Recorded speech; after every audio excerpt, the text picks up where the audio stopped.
Hey guys, welcome to my channel, and today we're going to take a look at another horrible case with you. The case of Sabrina Quieter, a horrific crime in an upscale London neighborhood. Compulsive thoughts are a mental disorder characterized by the occurrence of ideas and actions that occur against a person's will, and from which they cannot free themselves. In some severe cases, these thoughts can literally take over the mind, and when combined with a complex manipulative nature, innate cruelty, and a manic desire for dominance, it creates a time bomb. British Sabrina Quieter had every chance of achieving the fabulous, rich, and carefree life she dreamed of from an early age, but it was never enough for her.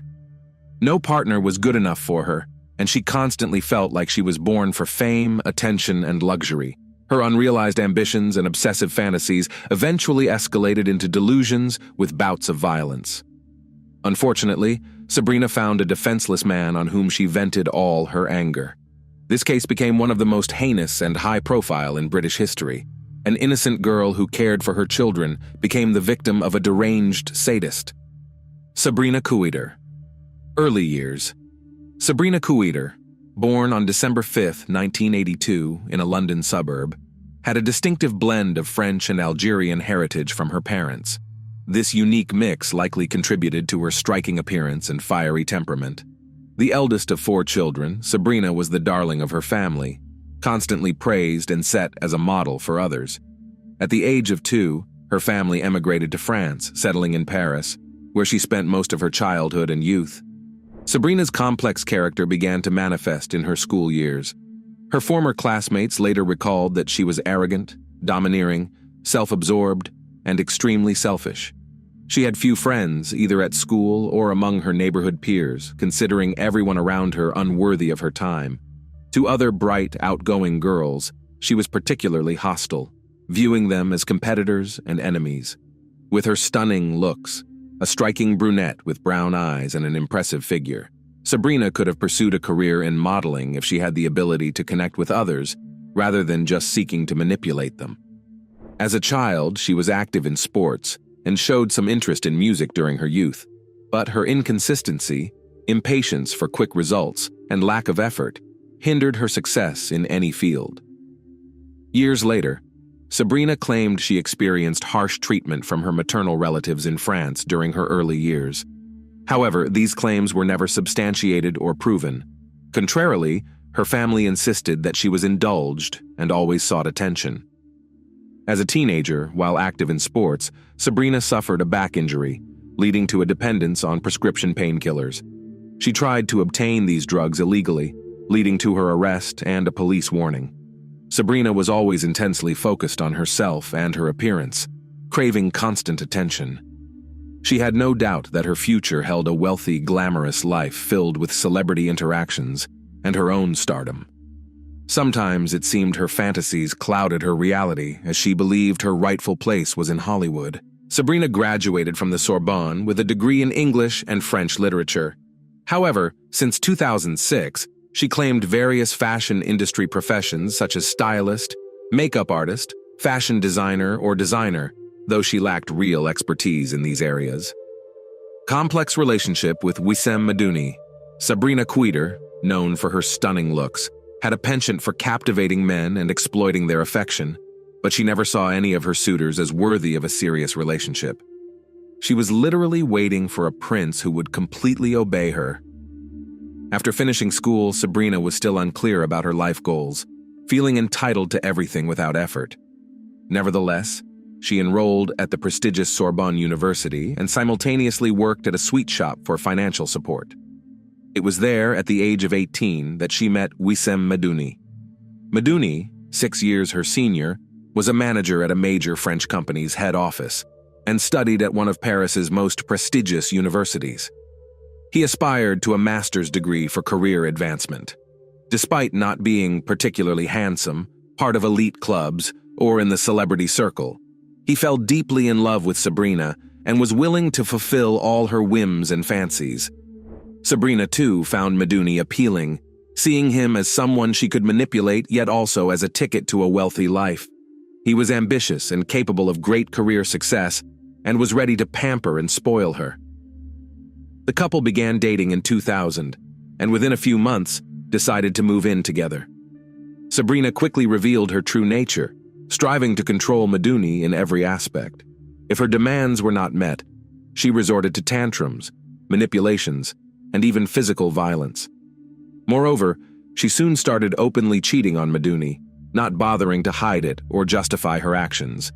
She could engage in flings with anyone, from a random acquaintance to Meduni's best friend or colleague. Despite several attempts to end the relationship and leaving her, Meduni always returned, unable to break free from his deep love for Sabrina. In 2001, Meduni achieved his master's degree and a significant promotion. He began earning a substantial income, which he spent lavishly on Sabrina's luxurious clothing and entertainment. His family owned several properties in Paris, and he managed them, giving all the rental income to Sabrina. Meduni, who also had Franco-Algerian roots, saw a kindred spirit in Sabrina. According to some reports, in the fall of 2001, the couple married in a special Muslim ceremony, evidenced by a certificate issued by the Argenteuil Mosque. However, this religious ceremony was insufficient to make the union official and legal. The couple had a son, whose paternity Meduni officially recognized. However, years later, a Frenchman named Anthony Francois claimed he was the child's father. Francois, a witness in Cuiter's trial, described her as volatile, unpredictable, promiscuous, and manipulative. Relocation to London. In 2008, the global financial crisis hit hard, leading to the bankruptcy of the company where Wissem Meduni worked, resulting in the loss of his high-paying job. It was around this time that Sabrina Cuiter developed a fixation on moving to London. She made the move without much consultation with her partner. Left with little choice and hoping for a new career start in one of the world's major financial hubs, Meduni followed her to London. Once in London, Meduni found employment in a major English bank. However, Sabrina struggled to find her footing in the fashion industry. Her aspirations to become a designer, model, or makeup artist were hindered by a lack of skills, experience, and formal education in these fields. Consequently, she had to lower her expectations. Over time, she worked in various capacities, including as a nanny, in a call center, a cafe, and even tried her hand at network marketing. Romance with Mark Walton. Sabrina Cuiter's quest for love took a turn when she rekindled her teenage passion for music, adding the titles of musician and composer to her resume. Despite her enthusiasm, Sabrina struggled to find professional opportunities in the music industry. She attended numerous auditions and social events, hoping to make valuable connections. At one of these events, Sabrina fortuitously met Mark Walton, a renowned musician, songwriter, and one of the founding members of the famous Irish boy band, Boyzone. After leaving the group, Mark became a successful producer and music mogul, collaborating with artists like Jennifer Lopez, Jessica Simpson, and Lady Gaga. By 2016, his net worth had exceeded $1 billion. Mark was precisely the kind of person Sabrina had dreamt of meeting, her ticket to a world of fame and luxury. She managed to impress Mark with her beauty and charisma. He was captivated by her and openly admitted falling in love at first sight, unable to think of anyone but the stunning woman. Their relationship progressed rapidly, and Sabrina made efforts to remain pleasant and endearing, quickly ending her relationship with Meduni as she saw a promising future with Mark. His previous relationship and child were no deterrent for her. Within weeks, the lovers moved in together, residing in a luxurious house in an upscale area of London. Mark took on all the expenses, including the rent for the lavish house chosen by Sabrina. For several months, Sabrina lived the opulent life she had long aspired to, socializing with celebrities, attending elite events, wearing couture clothing, and even appearing in glossy magazines. However, managing Mark proved challenging for Sabrina, as she feared losing him. She couldn't control her nature for long and soon began to show jealousy towards every woman around Mark. Sabrina's demands increased over time, seeking more gifts and luxury. Mark indulged her with designer clothes, jewelry, and outings to high-end restaurants and clubs, but it was never enough for her. The couple's home had a high turnover of staff and nannies, as Sabrina's paranoia led her to believe they were either stealing or attempting to seduce Mark. Her irrational behavior eventually drove Mark to his breaking point. In 2011, he ended the relationship and left for California, leaving Sabrina with nothing. Losing Mark also meant losing the lavish lifestyle she had enjoyed. Sabrina started giving interviews, accusing Mark of cruelty, violence, and substance abuse. She called him, crying, begging him to return, and even threatened to take her own life. But none of these tactics brought him back. Who is the father of the second child? After realizing she had lost Mark Walton, Sabrina Kuiter reached out to her ex-partner, Wissem Medouni. Medouni, whose career was flourishing as a bank executive, immediately forgave and accepted her back, still harboring feelings for her. They resumed living together. Shortly after reuniting with Medouni, Sabrina discovered she was pregnant. She quickly informed Walton, who, through his lawyers, expressed willingness to provide for the child and Sabrina, offering a monthly allowance. However, Walton insisted on a paternity test post-delivery to confirm his fatherhood. Sabrina's refusal to undergo the test, which could have secured her substantial regular payments, hinted at her uncertainty about the child's paternity. Instead of agreeing to the test, she demanded Walton double the proposed allowance. Upon his refusal, she declared war on the musician. Sabrina took to social media, spreading false claims that Walton was obsessed with her, insanely jealous of Medouni, and was physically threatening them. She accused Walton of breaking into their home, assaulting Medouni, scaring the children, and sexually assaulting her in unnatural ways.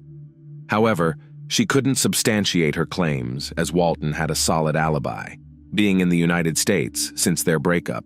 After Walton filed a defamation lawsuit and the police threatened action against her, Sabrina temporarily ceased her accusations against the ex-boyfriend. She settled in Wimbledon, southwest London, with Medouni and their 2 children, leading a seemingly quiet life as the conflict appeared to be resolved. French nanny Sabrina Kuiter, unaccustomed to managing household chores and finding it challenging to handle 2 children, decided to hire a nanny who could also assist with housework. She posted a job advertisement online and personally conducted interviews. Most candidates did not meet her expectations, and those who did not stay long in her household. A young French woman named Sophie Lyonnais responded to the advertisement. At the time, 19-year-old Sophie was in her provincial hometown in France, so the interview was conducted via video call. This modest, unassuming provincial agreed to all terms: childcare, household help, and cooking for a symbolic weekly pay of 50 British pounds, including full board and lodging with the employer.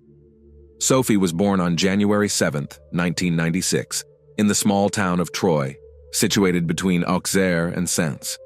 Her parents, Catherine and Patrick Lyonnais, were simple workers, leading a modest, if not poor, lifestyle. After finishing school, Sophie obtained a diploma in childcare but did not wish to work in her province, aspiring instead to move to a big city. Known for being shy, quiet, and plain in appearance, but very kind and open-hearted, Sophie was loved by those who knew her. Due to poor vision, she wore glasses, which she was somewhat self-conscious about.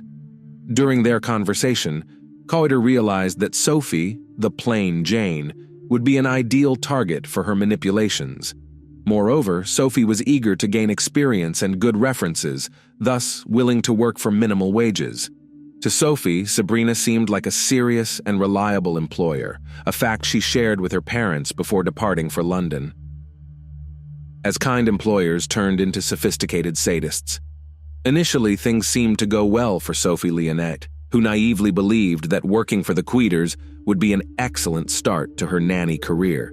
She quickly bonded with the children, managed household chores as per her contract, and had enough time and resources to improve her English and explore city attractions. This peaceful period lasted several months, and all seemed well. Problems began when Medouni lost his job, and the family's only stable income became the monthly child support payments from Walton. Sabrina again demanded increased payments from Walton, who in turn requested a DNA test to confirm his paternity. The family faced serious financial issues, struggling with expensive rent and basic living expenses. Sabrina, unwilling to cut back on her luxuries and desperate to maintain her socialite lifestyle, became irritable and aggressive, often taking out her anger on the young nanny. The couple attempted to start a bakery business with their last funds, but it failed. Sabrina then turned to Walton, asking for a substantial amount of money to launch her clothing line, only to be met with a categorical refusal, leading to tears and complaints about poverty. Sabrina frequently complained to Lionette about her ex-lover, and the nanny tried to console her employer. What happened next varies depending on the source. According to one version, Kuiter conceived a plan to use Sophie as a weapon for blackmailing Walton. She intended to portray Sophie as Walton's accomplice and lover, supposedly planted in their home to disrupt their lives and endanger the children. Sabrina claimed that the provincial fool was in love with Walton, who used her as a tool for revenge. She believed that recording the nanny's confessions on tape or video and presenting them to the police would be sufficient evidence to demand compensation from Walton for his heinous act. However, Sophie refused to give false statements on camera. Another version, as argued by Kuiter's lawyers in court, suggested that due to her mental disorder, Sabrina genuinely believed in her conspiracy theory and saw Sophie as an enemy and a threat to her family.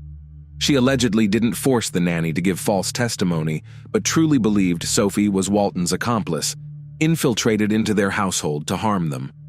Regardless of the truth, Sophie's life soon turned into a living nightmare. Torture chamber in the basement of a wealthy home. Initially, young Frenchwoman Sophie Lyonnais was burdened with extra work without a corresponding increase in her meager salary. Eventually, she was engaged in endless chores from dawn till late night, with no personal time and effectively imprisoned within the house walls. Sophie's pay was soon halted entirely, and to prevent her escape or return to France, her employers confiscated her passport, making her a captive. Her communication with family was strictly monitored. The situation worsened. Sophie was barely fed and constantly pressured to give false statements against Walton, whom she had never met or known.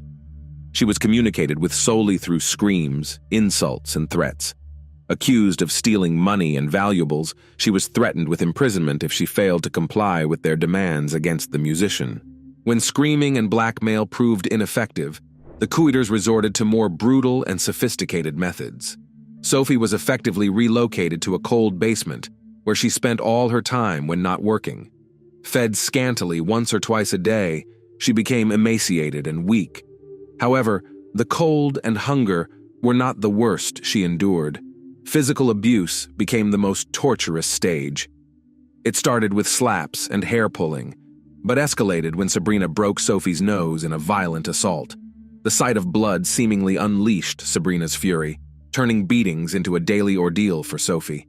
Each day brought new methods of cruelty designed to inflict unbearable pain and suffering.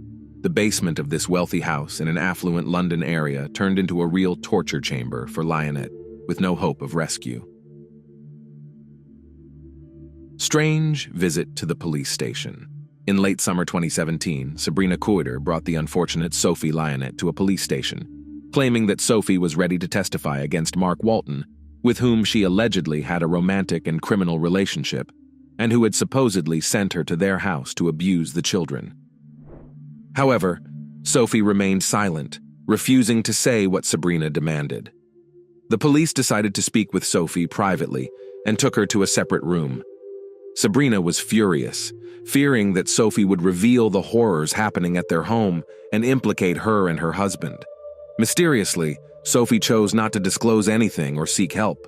The police's response was also peculiar. Despite seeing a malnourished, frightened, and weakened young woman, they did not call a doctor or a psychologist to ensure her well-being and safety. At that point, the 21-year-old nanny weighed less than 40 kilograms, had partially lost her hair, was missing a front tooth, and was noticeably limping. Yet none of this raised any concern with the officers, who simply let everyone go home. Disturbing phone call and a funeral pyre. In mid-September, Sophie Lyonnais made her final call to her mother. Sobbing, Sophie confessed to her mother that she wanted to return home but had no money. Catherine, without delving into details, simply told her daughter that she would buy her a ticket and asked her to pack her bags immediately. This was the last time she would hear Sophie's voice. A few days later, on September 20th, 2017, in the evening, the Kuiters' neighbors called the police. They were alarmed by a fire in the yard, not so much by the fire itself, but by the nauseating, sweetly greasy smell emanating from it. A neighbor said he immediately realized it smelled like burning flesh and hair, along with something unidentifiable, and the thick smoke that stretched half a block instantly impregnated clothes and skin with this stench. Firefighters and a police car arrived at the scene. The house owners, appearing calm and seemingly unaware of the reason for the emergency services visit, met them. After extinguishing the fire, what looked like a charred human hand was discovered in the ashes. The couple was immediately taken into custody, and severely burnt human remains were extracted from the fire. The gender and age of the deceased were indeterminable, but soon the body was identified as Sophie Leonet's, recognized by the melted metal frame of the glasses embedded in the skull, which Sophie always wore. Cause of death. Determining the cause of Sophie Leonet's death was challenging, as her body was almost entirely destroyed by fire. Forensic experts found multiple rib fractures, jaw cracks, and evidence of blunt force trauma on her skull and limbs, indicating she had suffered these injuries while still alive. Additionally, several of her teeth were missing, and her nose was severely damaged. It became clear that Sophie had endured prolonged and brutal beatings, resulting in broken bones and knocked-out teeth. However, assessing the state of her internal organs and identifying any penetrating wounds was impossible due to the extent of the fire damage. The discovery of horrific video recordings in the house, showing Sophie being tortured and coerced into confessing collusion with Walton and intent to harm the children, revealed the true sadistic nature of her captors. Sophie was beaten with fists, an iron cord, a golf club, and even subjected to electric shock torture. She also endured humiliations, such as being forced to submerge her head in a toilet until she began to suffocate. According to experts, Sophie likely died from asphyxiation before being burned on the pyre, sparing her from the agony of being alive during the burning. Trial and sentence. Sabrina Kuiter and Wissem Medouni denied guilt and displayed no remorse for their brutal crime. After the murder, Medouni calmly went to a nearby supermarket to buy firelighter fluid for burning the body and dinner for his family, behaving as if nothing unusual had happened. The first court hearings against the sadistic couple began in March 2018. Sabrina tried to portray herself as a victim, blaming Mark Walton for driving her to a pathological state with his relentless torment. Medical examinations confirmed Sabrina had mental disorders but was not insane and could comprehend her actions. Wissem, physically healthy, was psychologically dependent on Sabrina, dominated and blindly obedient to her. A former lover of Sabrina, testifying in court, described her as a cunning manipulator, not a madwoman, as she calculated her moves too shrewdly. Another witness stated she always fabricated enemies, but did so rationally, with selfish motives. On June 26, 2018, the court found the couple guilty of torturing, humiliating, and murdering their nanny under aggravating circumstances. They were sentenced to life imprisonment, eligible for parole only after 30 years. Neither admitted guilt, continuously appealing to mitigate their sentences. Sabrina attempted to feign insanity, hoping to move from prison to a hospital, but was unsuccessful. Mark Walton, present at the trial, expressed guilt over his ex-lover's actions, as she committed these atrocities to gain his attention and financial compensation. He offered his deepest condolences to the victims' parents and voluntarily issued a substantial check to support the grief-stricken family who lost their beloved daughter. Thanks for watching, guys. Subscribe to the channel and also don't forget to click the bell. There are many shocking stories ahead.